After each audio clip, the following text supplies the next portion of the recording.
But I think if you follow these sort of rules, regardless of what your strategy is, it's going to keep you in the game.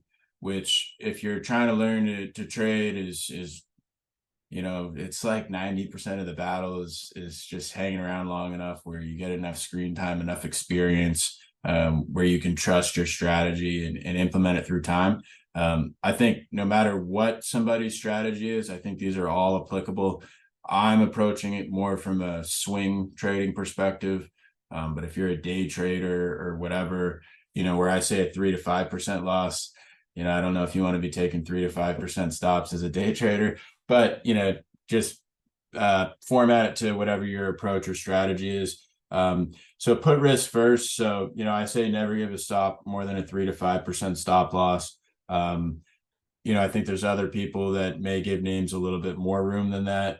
And they position size to give it a little bit more room. But overall, put risk first. Always know your maximum loss when you're entering a trade, and make it a priority to protect your principal capital.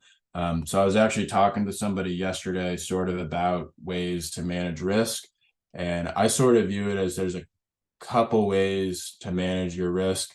One being, a hard stop loss, like, hey, I'm going to buy this bull flag on Palantir and I'm going to set a stop, below the 10-day. I'm risking 5%. I want to risk 50 bips, so I'm going to take a 10% position or something like that, right? So you've got one, just your hard stop. And then I think the second way to manage your risk, that I think is less talked about, but is easily just as valid, is with your position size. So for example, let's say you wanted to buy this gap up in Palantir, but you were a little nervous because buying a gap up's obviously not as easy as just buying a straight up chart pattern. There's a lot of uncertainty. Is it going to fill the gap? Maybe you take a smaller position size. So the second way is to manage your risk with size. Smaller size obviously means less risk, or maybe smaller size means I want to give this thing more room because I'm uncertain on it. And then, when it moves up for 2 days and bases, I can take it from there. So that brings me to my third approach, which I think is actually the best way to manage your risk, is a combination of a stop and size. So let's look at this Palantir scenario. Let's say you took a small position on the gap up, because of the uncertainty of just it being a gap up and being harder to buy. So you take a small position, and then when you get the bull flag, you decide to add to it. So you're combining small size and then increasing your size and raising your stop to get into the name. But then, as the title says, put risk first. You have to be open-minded that your idea won't work.